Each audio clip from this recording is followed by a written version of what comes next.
Floating outside to set on ball screens. The more she can dunk in, that's how you get good position as a post player. First foul on Parker.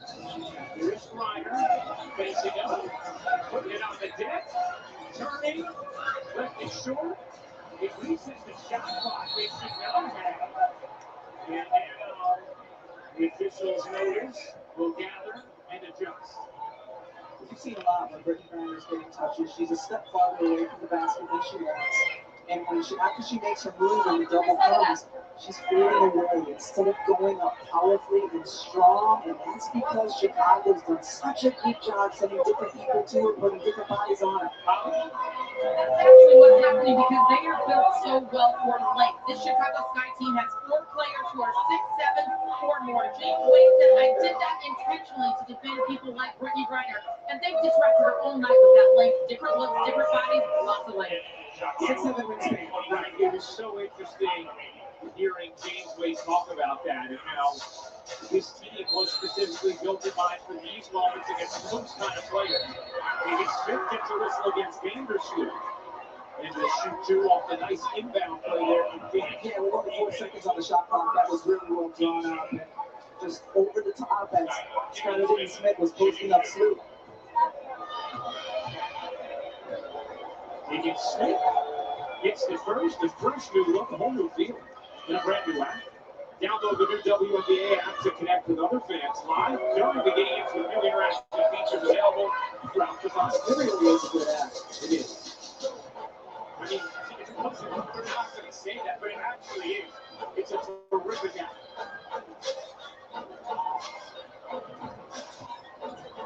Vandersloot. As it poked away by Turner. Gets it into Parker. 5 to shoot. Parker fading. So smart. So smart. That's the shot you're bringing off against the much bigger defender. Cunningham squeezes baseline. Trying to find Turner to no avail. Parker with Copper. Copper. We'll pull it back in.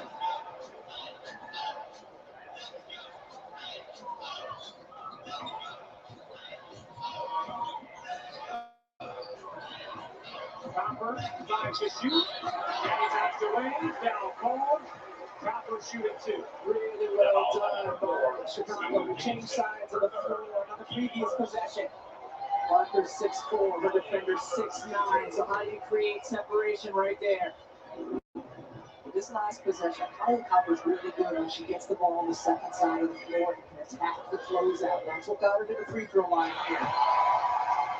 Higgins Smith, speaking of separation, was so frustrated by that call, she walked all the way down to the Mercury bench. And that's her 3rd personal. Let's check in with Ross. At halftime, I asked Coach Brindello, how do you slow down Collier Copper? She said, well, first of all, we've got to push Copper to the help. In the first half, she's going one-on-one baseline, and we know better. We've got to load it up, and she's encouraging her players, give Copper some cushion, and then help each other. Yeah, you got to have better outside defense. You can't just be hugging up on your own player. You have to be ready to help your teammate when they get driven by. Rossi around the Griner screen meets the hedge. That is taken away. Loose ball, foul ball. It's going to be on Stevens.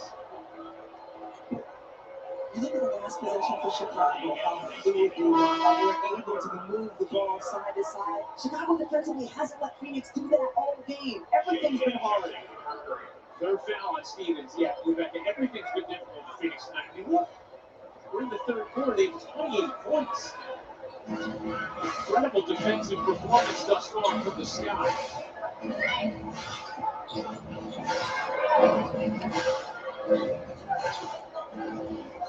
Rossi gets it back to Griner, foul by Parker, and Griner will shoot 2. That's already the 14th foul against Chicago in this 3rd quarter. So Phoenix is going to shoot free throws the rest of the way here in this 3rd. Diana Taurasi is frustrated with her teammates. She was barking at them, bringing them into the huddle. They are not executing the way she wants them to be. Alana Smith getting hurt.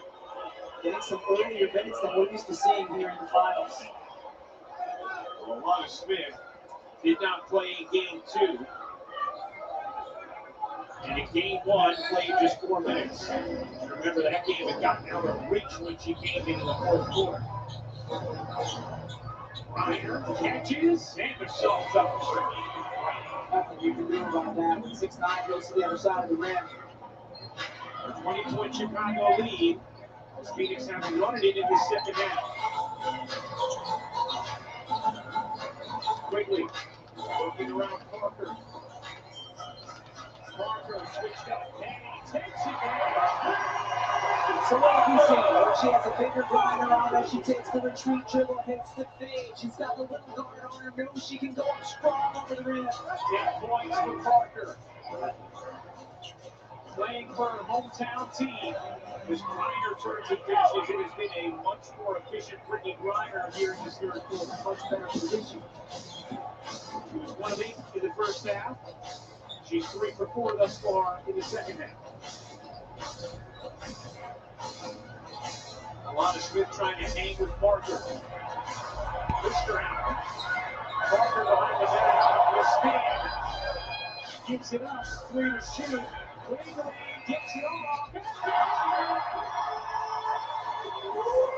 can reunite to the Chicago Sky.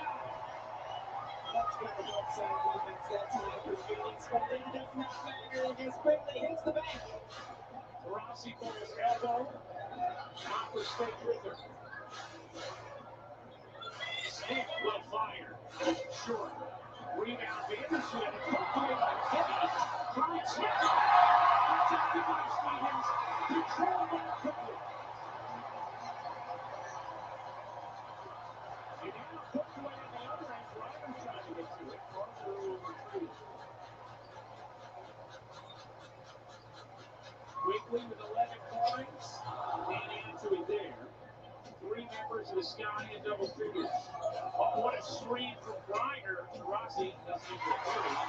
Rossi now 1 of 9 from the field. 1 of 7 from 3-point range. And this is the tough part. Because you are down by 22, you're going to take a little bit quicker shots, but that's the pace that Chicago wants to play. Sanders with the lead. Stevens the lead. Largest lead of the series. It's 24 for Chicago. Timeout Phoenix.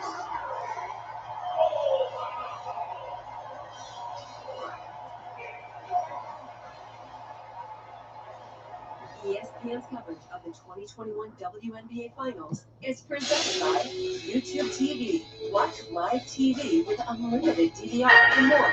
YouTube TV. Try it free.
get so excited. And you're looking at this crowd, watching their sky build a hefty 3 lead. With one bucket just taken off the board, that little alley quickly leader that was initially ruled good before the shot clock has been disallowed, ruled after the shot clock expired. Dagan Smith looks off the pass and misses the layup. Fighting to get it back with Dawson. A jump ball. You know, I love these big jump balls. I do. Sometimes at production meetings, Rebecca makes us do them with me and Holly. Ross is more of a challenge. Dawson and Dagan Smith will jump it up. And again, guess who won it? Dawson. Here's DeShields flashing down the floor. Down cold against Phoenix, and we'll see if they get DeShields free throws. I believe they will. That ball's number 14. Team 7. All the Chicago's got players have had. French has done a great job coming in and keeping that energy up. Well, in that second quarter, the Sky, with almost an exclusively reserve lineup, extended the lead. And that was with Phoenix having many of its starters on the floor. Chicago has not looked back since. Great energy. They have just such great energy defensively. 23-point Chicago lead.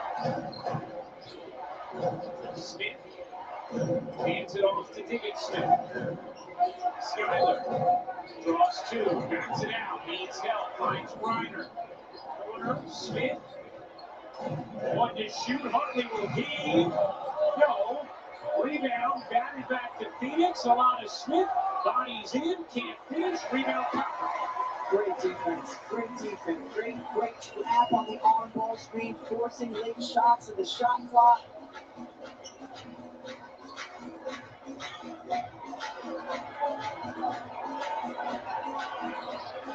Parker survey. Copper driving, taking, nearly finished it. We talk about the creativity off the window. Probably a Copper. Dagan Smith stops, leans, can't hit. How many shots have they missed here in the third quarter in the paint? Dagan Smith now 2 for 8 from the floor. Foul call against Phoenix. Copper draws the contest. Last 3 possessions offensively for Phoenix. They've gotten pretty good looks in the paint and haven't been able to convert. DeShields being calmed down by her teammates. Dagan Smith checks out, as does Alana Smith. I mean, Rebecca, Phoenix is shooting 24% from the floor right now. Nothing has been easy. Nothing has been easy. And credit Chicago. I mean, what they're doing defensively, the energy they're having, and how long and active they are. Parker will take.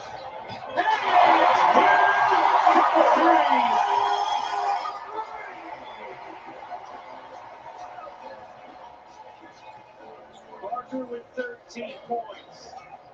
Chicago as a team 4 of 7 from downtown in this game. Reiner faces up and knocks it down. They just got to figure out a way if you want to go back in this to get some stops defensively. They haven't yet.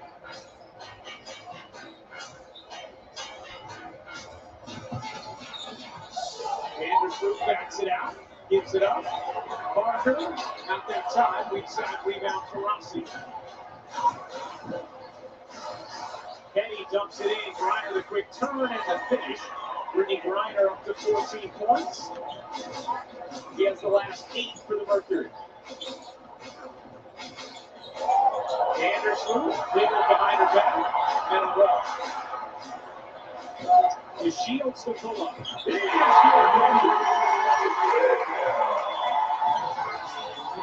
good. She's really good. Transition, taking it to the hoop when she can, and then hitting those pull-ups after they work their offense. Hartley locked it in, got the front.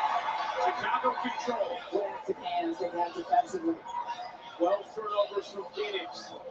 Parker gets it deep, fades away. No.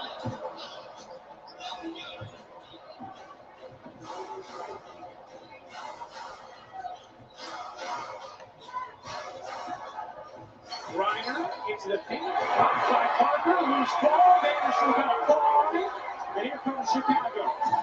Oh, Vanderson, for two.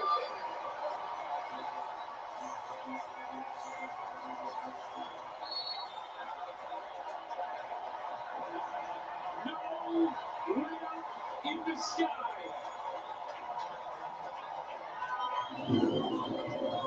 Follow Courtney Vandersloot's eyes, because they tell lies right there, Diamond the Shield. Great stuff.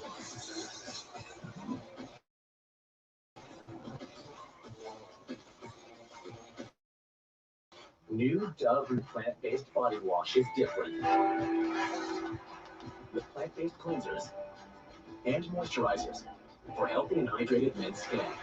Relax your body and mind. Shower with New Dove Men.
She's continuing to do a rehab of ice acupuncture, blood flow restriction training, self-tissue work, electric spin, massage. I mean, it's still taking her about half the day just to get ready.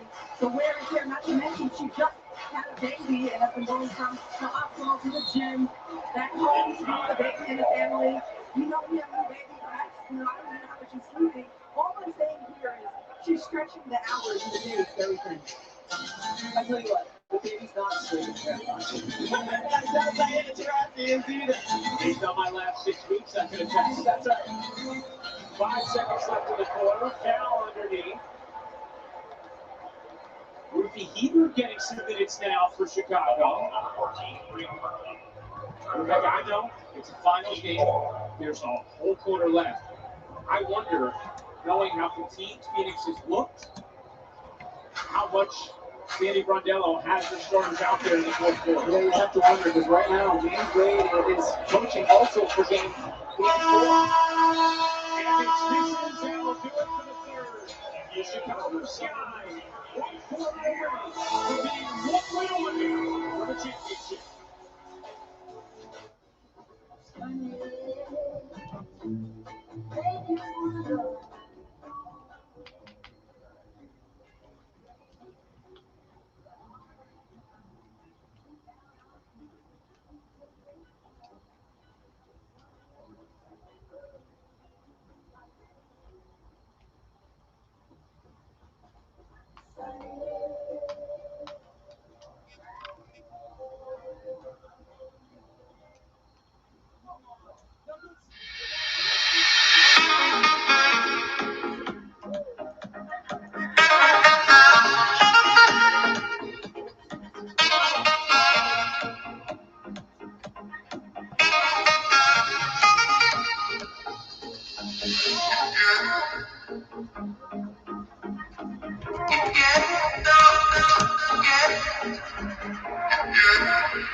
When solving for X makes you Chicago Bears. We saw the Reverend Jesse Jackson here. Game 4 of the semis against Connecticut. Sean Henry, four-time All-Star, NBA champion, in the building as well. All to see the sky, who have a commanding 62-38 lead here at the start of the fourth quarter. I'm so enjoying on smiling. Ryan, the announcer, I have to say that. Taurasi. He's now 1 for 8 from downtown. Ross detailed. Now Taurasi's wife, Penny Taylor, gave birth to their daughter Isla just a few days ago. Taurasi has dealt with a high ankle sprain and a broken bone in her foot throughout these playoffs. They still authored some epic moments. As you look at the players on the floor, Chicago has all non-starters out there. At what point does Sandy Grondell start to think about Game 4 and get her starters off the floor? Get pretty soon. Game 4, Sunday, 3 Eastern on ESPN. As Taurasi fouls to Shields, and now here comes the bench of Phoenix. 38 points. What a defensive performance by Chicago, limiting Phoenix to 38 points through 3 quarters. And Brittany Griner started to get her offense going in the second half. Nobody else has for Phoenix. Take a look at the numbers for Griner compared to the rest of the Mercury. It is stark. As the Shields misfires, here's ball collected.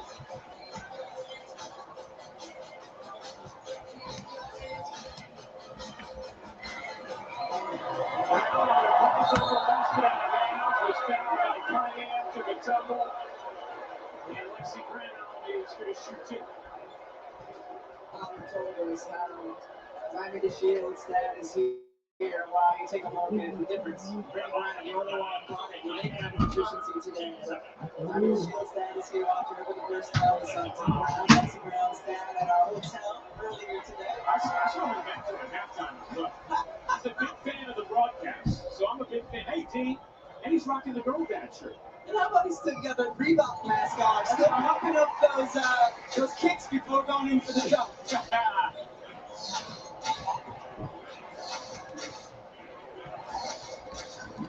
Okay, some of those numbers. I mean, the rest of Phoenix is shooting a collective 20% from the floor.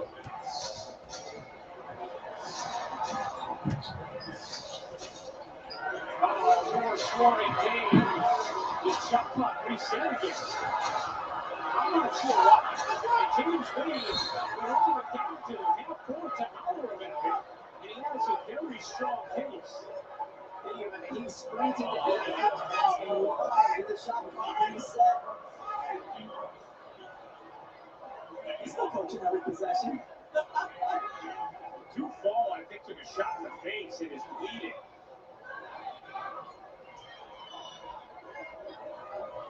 And they're going to take a look at what exactly happened with Duvall. How about Duvall? She's got blood on her face, and she's still making sure the officials go and take a look before she heads to her bench.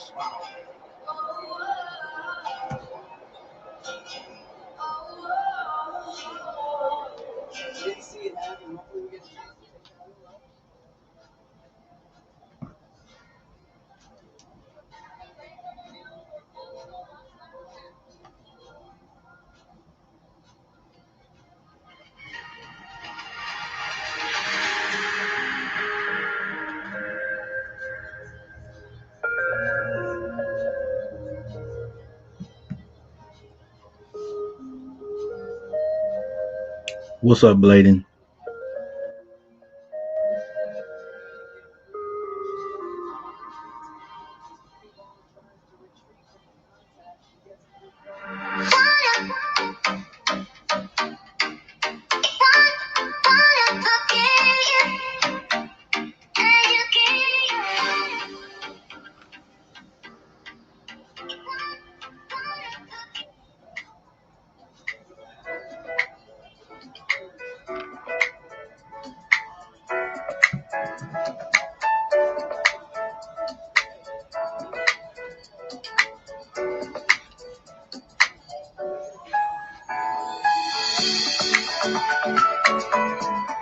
There's an injury timeout on the floor, and they are reviewing to see if it is a flagrant foul. There's a Chicago Sky player who is bleeding profusely from the nose.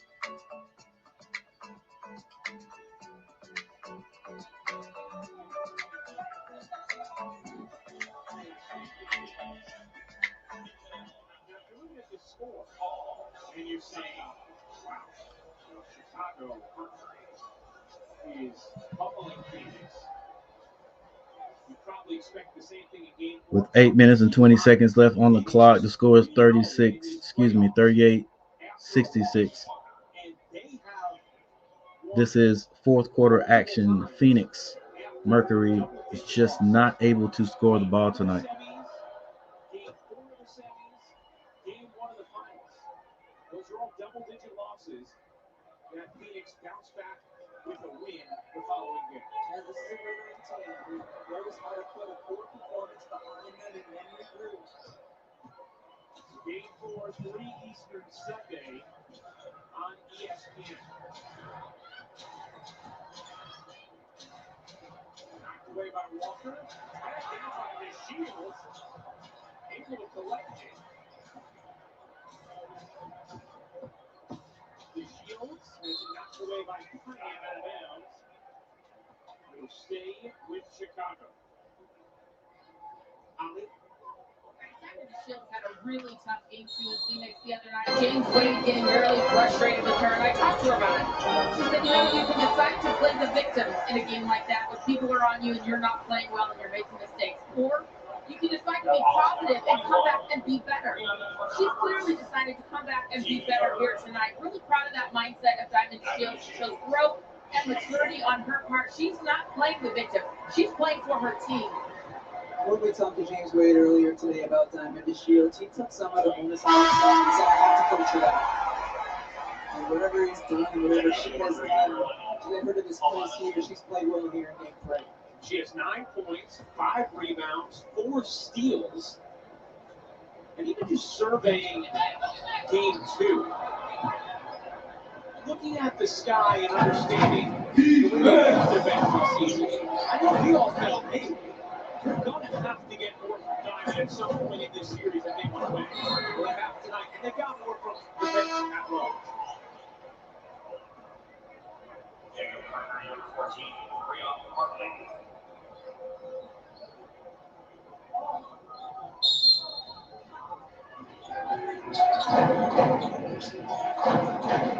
Alana Smith, Megan Walker, Shea Penny, Kia Vaughn. Breon Hartley, the 5 on the floor for Phoenix. Dawson, DeShields, Dana Evans, Ruby Beaver, and Lexi Brown, the 5 for Chicago. DeShields nearly finished that. She'll go to the line.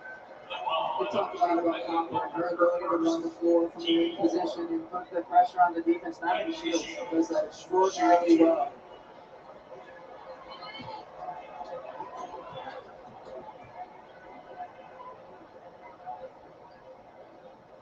The Shields hits the first hit, taking a look at the upcoming WNBA Finals schedule. Sunday, Game 4 on ESPN, 3 Eastern. Game 5, if necessary, will be on ESPN.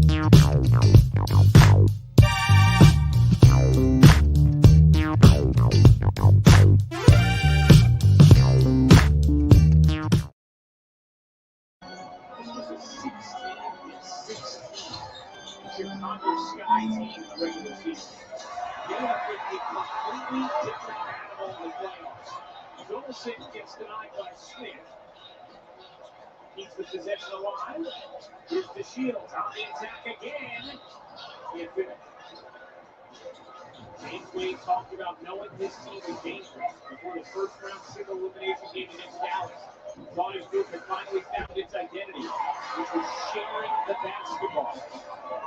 And they have done that throughout these playoffs. Single elimination win against Dallas, went to Minnesota and ousted the whole Lynx. The Swips from a Connecticut team that won 26 games, was the top overall seed, and rode a 14-game winning streak into the semifinals. They're now on the brink of a 2-1 lead here in the finals against Phoenix.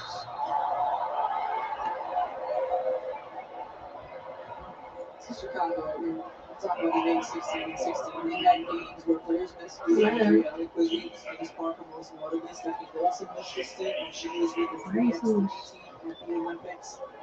Coming into the playoffs healthy, knowing their identity. We were talking to James Wade, just so confidence about him, and said, I know our identity, I know what my team can bring. It's like I know a secret. And now everybody else knows the secret too. Yeah, it's not a secret any longer.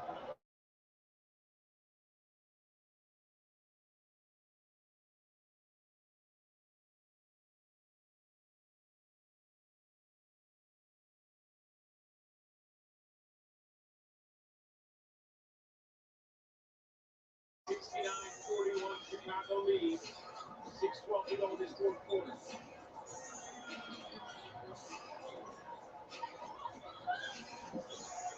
Evans will fire. No.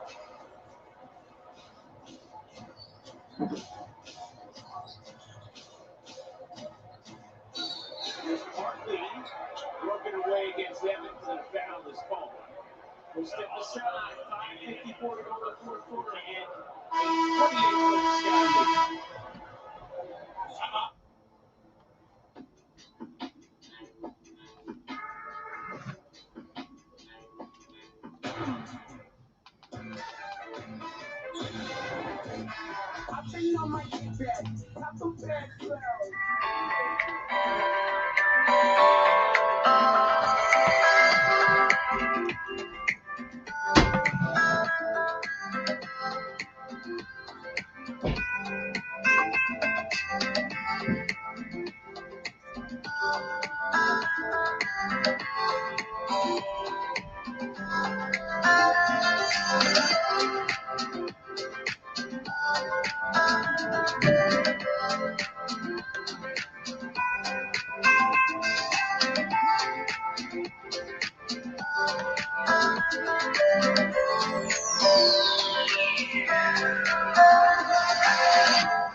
that he was so excited that there was finance game tonight.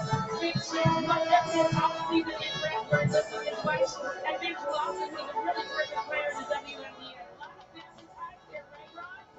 Definitely. Phoenix head coach Sandy Bernardo is married to Chicago assistant Clay. And right now they're trying to balance family and competition. So when the series shifts to Chicago, their daughter Jada took the team plane with the Mercury and is staying with mom at the hotel. And their son Brody took the team plane with the Sky and is staying with dad. So they're doing their best to balance things out. It's an incredible story.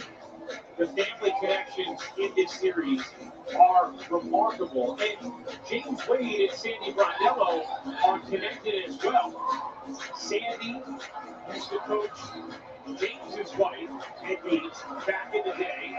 And Sandy played a big role in James landing an assistant job in the WNBA after he was out in San Antonio before he landed in Minnesota.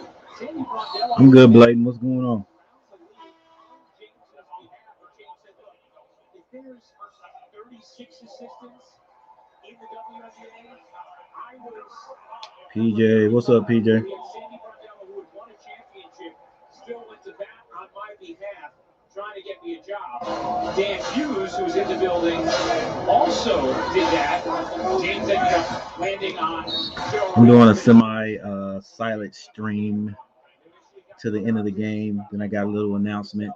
Most people probably heard already. A lot of affection and respect between the two.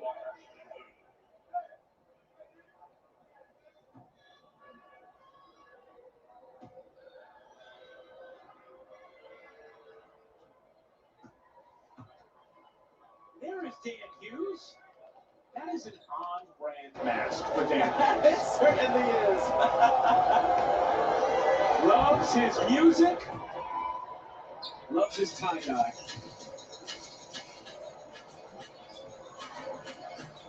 Dan Hughes won a championship in 2018 as the head coach of the Storm.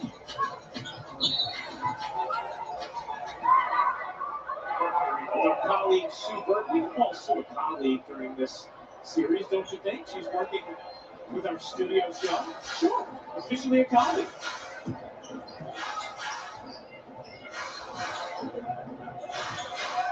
On a stick, wedges in a three. All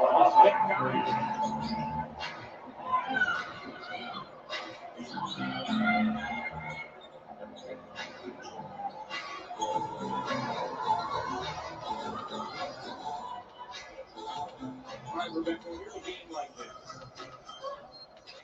What's the focus on both sides in a game that is clearly out of reach, but knowing there's a monumental game in less than 48 hours? Well, inside the last possession, Phoenix was in his own defense, so Sandy Brondello walking out trying to save the legs of her reserves as well. Right now, it's just staying healthy until the clock expires, right?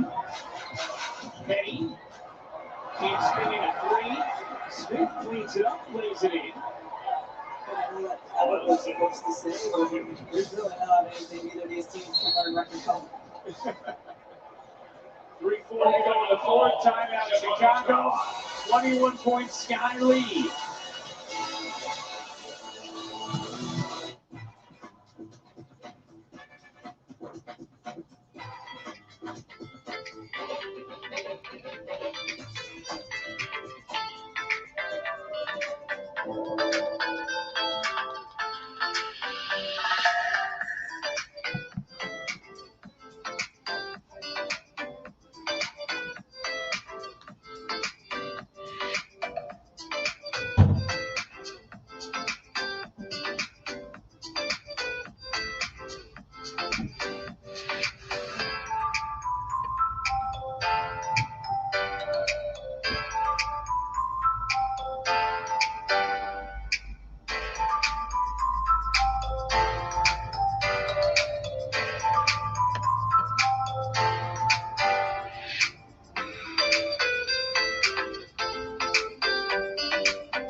Take on the Knicks at 7:30 Eastern and then reigning MVP Nikola Jokic and the Nuggets in Phoenix squaring off against those men we just saw. Devin Booker, Chris Paul, the Suns.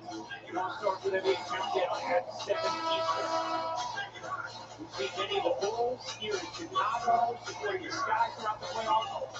We've seen incredible dedication from the Suns, moving up their preseason games, halting their charters so that they can sit courtside and watch the Mercury throughout these playoffs.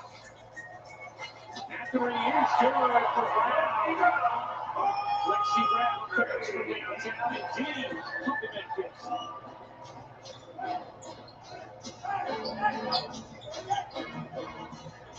Here's Betty. With the switch, she waits. Can't finish. They are too far. Back into her team. To see the ball back on the floor after taking that shot to the face. Chicago got 20 first-half points from Conley at Copper in this game.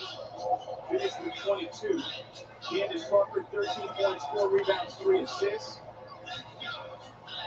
Anderson, 10 assists. Now first all-time in playoff As Phoenix tries to save their legs defensively, some of these bench players for Chicago building up their confidence, having success offensively. 11 points off the bench for Oh, my bad, Bladen. I will be streaming the North Carolina football game. Right now, that's all I'm thinking about right now. 16th turnover from Phoenix today is Penny. A little shaken up. That's exactly what we're talking about, Rebecca. Want to make sure Phoenix gets its players. And then, of course, on Sunday, my Panthers play. Any game in these playoffs, and right now is the 6th point off the bench for Phoenix. Normally that role would belong to Sophie Cunningham with the injury to Kia Nurse and torn ACL. Cunningham slots into the starting lineup. Ingram floats in the middle. That's 2 tough contested shots she's gotten to drop. She's got some data at the start of this year, early in the season. Former Oregon star. 4 rounds complete. Oh, Gaia Kaya. Running the floor, catching against that. Free throws coming for Stu Buffon.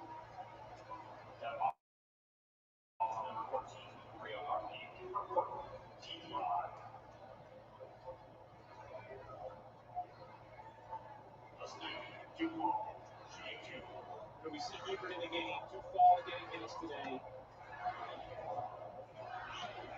We're the crowd with the Sky and 4 chant. James Wade talked to us about his rotations being huge with the Hubert because he has been playing for them in the playoffs. He told us he wishes it was an offensive line. Trusts all 5 of them, needs all 5 of them.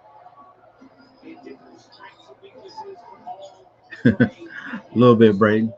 significant throughout the regular season for this team. They had a huge impact early in this game, defending Brittany Griner, making everything hard for her. Anthony steps back.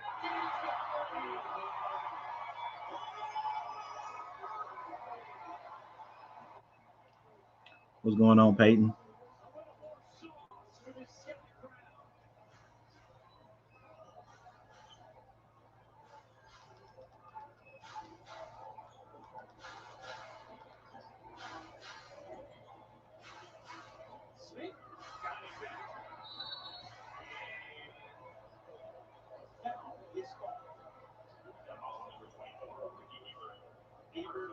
personal. Stiff at the line. 59.2 seconds to go in the fourth quarter of game 3 in what has been a dominant performance from the Chicago Sky. I told you a few days ago, when we time out the Phoenix Mercury, they have taken Some punches in these playoffs. They bounce back and wins. They're 3-0 following a loss in these playoffs. All those losses by double figures. As Arians splashes in there.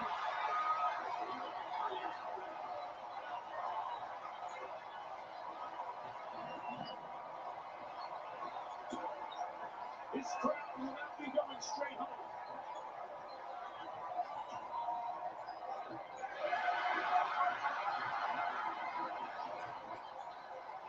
Arians on another.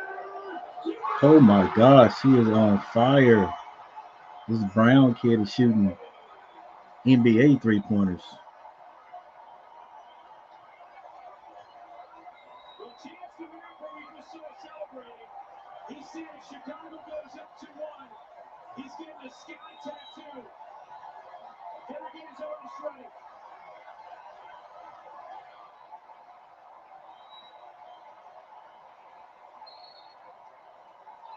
With 3.2 seconds left on the clock, the Sky are ahead of the Mercury 86-50. That's right.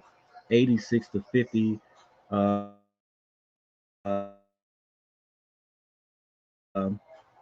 excuse me, they start again. And the final score, Chicago Sky 86, Phoenix 50. Chicago Sky goes up 2-1.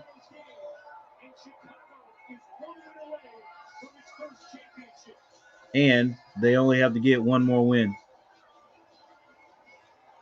So evidently they do not play 6 games in the WNBA.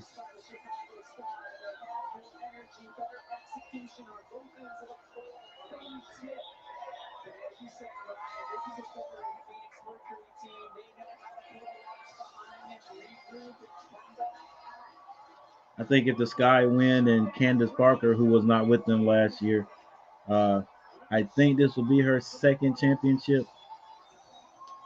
I mean, maybe her third championship. What's up, little PJ?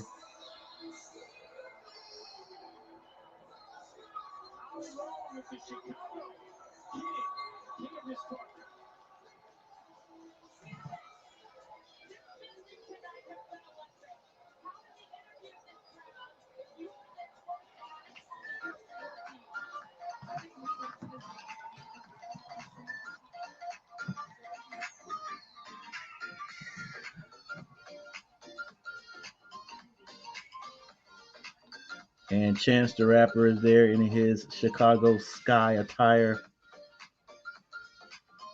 claiming if the Sky went up 2-1 that he would get a Chicago Sky tattoo. So it just went up 2-1 tonight. I guess he'll get it. If the Sky wins the next game, they are WNBA champions. So I assume that if the Phoenix wins, it will be all tied up, and then they'll have one more game to determine who the champions are. Yeah, little PG, I did. I heard. That's what Balin told me. You were a rapper. You guys working on you were working on an album.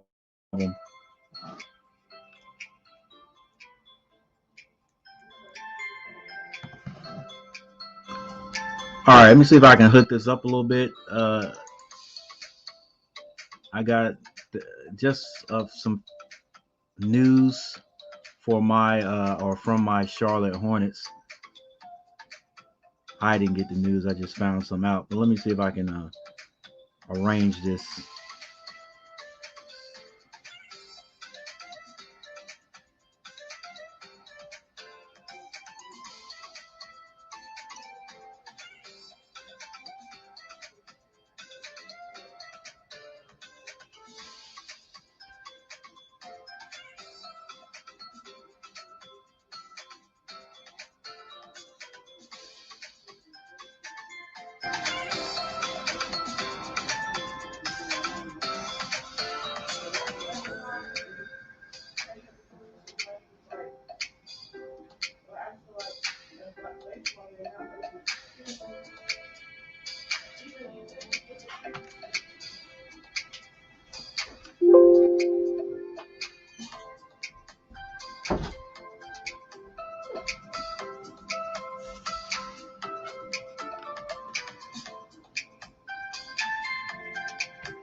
All right, so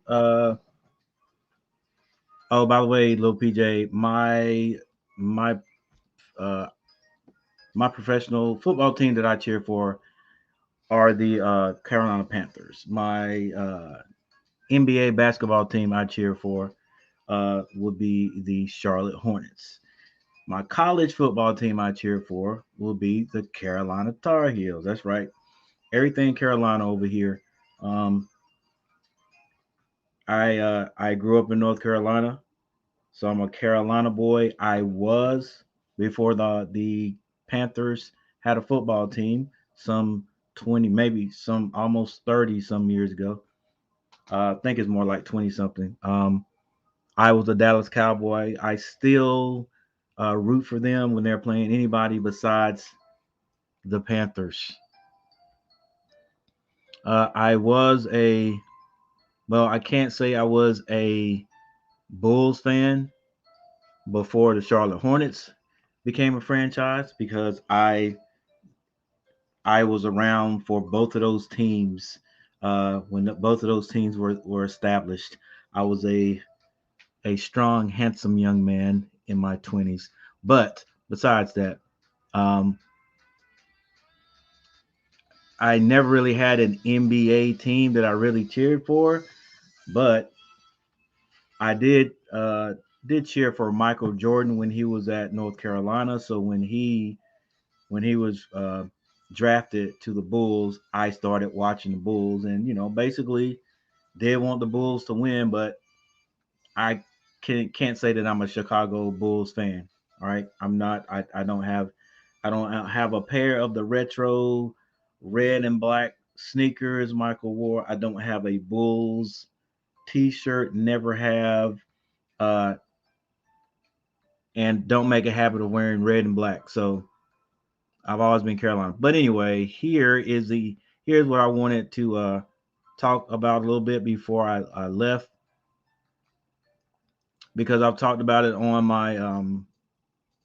my streams of for the Charlotte Hornets, and I have a stream about the Charlotte Hornets um, summer league basketball, and one of the big deals on that this past summer was LiAngelo Ball, who is LaMelo Ball's older brother,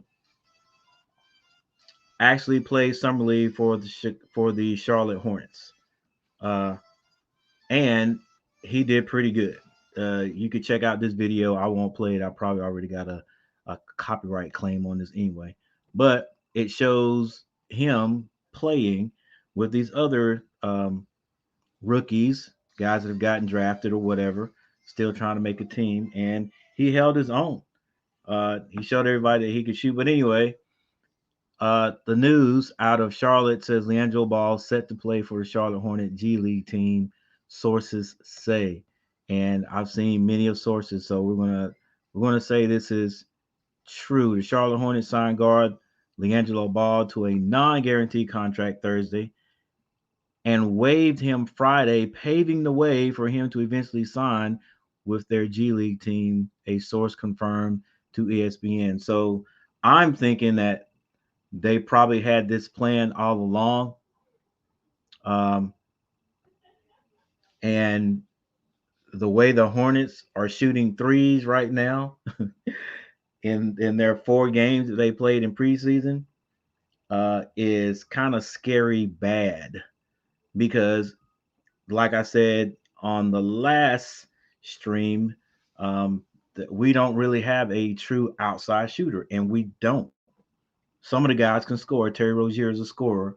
You know, if LaMelo Ball is having a good game, he can score. Um, Gordon Hayward is a scorer if he can stay healthy. Even our rookie James Bouknight is a scorer, but 3-point shooting, we don't have a pure 3-point shooter.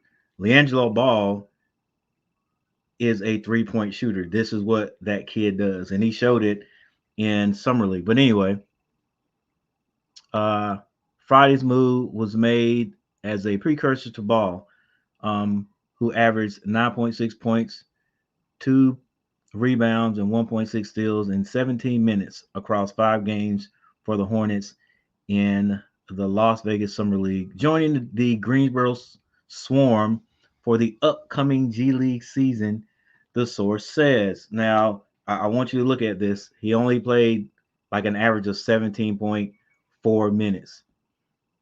And at and this is averaging all the points he had together, 9.6 with just 17 minutes, averaging 17 minutes, which means, like, what do you think he could have done if he has 25 or more minutes, right? And you could tell his main focus was to shoot the threes. He could drive if you let him drive, but he's a 3-point shooter. Um, I think this would be a good move, and I was wondering why Michael Jordan, for those who don't know, who is the owner of the Charlotte Hornets, I don't know why they did not sign him earlier. I just thought they just cut him and just gonna cut ties with him. Period. But they probably had this set up anyway. But if a good businessman knows that part of his business as an NBA owner is to get people in the stands. You're not gonna if you don't sell tickets, if you can't sell merchandise and stuff like that, how are you gonna pay your players? I mean, that's a big source of where the money comes from. So to me, it was a no brainer. You know, it was a no brainer to bring LaMelo's brother there. Number one, uh, bring him there, and I mean, who's not gonna go and watch LaMelo play and his brother having an opportunity? Never, not gonna say he'll ever get called up to play, but what if he does? I mean, how many seats could or would be sold? I staying in North Carolina am definitely, I'm only like 20-25 minutes from Greensboro. I am definitely going to go watch the Swarm. I've never watched the Swarm play a game in my life, and I'm pretty sure they've been around 3 to 4 years, maybe even more than that. I don't know. I know exactly where the stadium is. I've never watched the Swarm play a day in my life, and I am definitely going to watch them play this year just to see how Jello plays. And every year so far, the Hornets have had um, they've had bad luck. People get hurt, and they call people up from the G League. I mean, how sweet would it be? I'm not a balls like fan. I don't go watch all their YouTube things or whatever. I'm not following them like that, but I'm pulling for Jello. You know, I'm pulling for Jello to get out there and do some things.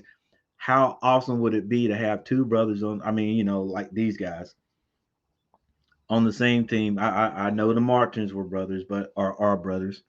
Uh, but have these two guys on the team and possibly get them out there playing at the same time, man, that's a business move too. That's a business move. And but Jello can play a little bit, right? So we may be able to use his shooting. I mean, the kid, that's what he does. That's what Terry Rozier can score from anywhere on the court. All right, we know when Terry gets the ball, we do our little high screens, and Terry gets the ball. We know what he does. Melo Ball is a distributor. He controls the tempo. If people run with him, he looks great out there. So, uh, and that's what he does. All right. I wish we had a dominant big man so I could say, well, that guy stays down low and he dominates the paint. But we know what those guys do. When Jello comes on the floor, automatically we are trying to get the ball to him if the situation allows it for him to shoot threes. We're not looking for Jello to post up. We're not looking for Jello to take guys off the dribble. We're looking for Jello to run off screens, get set up, and splash the threes because that's what he does. But anyway, that's what I wanted to share. Yellow PJ, I am too, man. Okay, that's the beginning of the NBA season. I've said several times in my streams here so far this year, this is like my favorite time of the year because we've got NBA, we've got college football going on, we've got the NBA going on, we've got the uh, NFL going on, and right before, not soon after the NBA starts, here comes the college. It's just sports for days. I can look at sports anytime. So thank you guys for watching today. And I will check you guys out tomorrow sometime. Right now I am planning to stream the North Carolina Tar Heel football game. Just check for my scheduling, guys. If you want to join and hang out, I appreciate you guys. And with that said, Coach Gary, is getting ready to be out of here because it's 11:24. It's past my bedtime. I got to get my beauty sleep. But thanks for hanging out, guys. I'll check you guys out next time.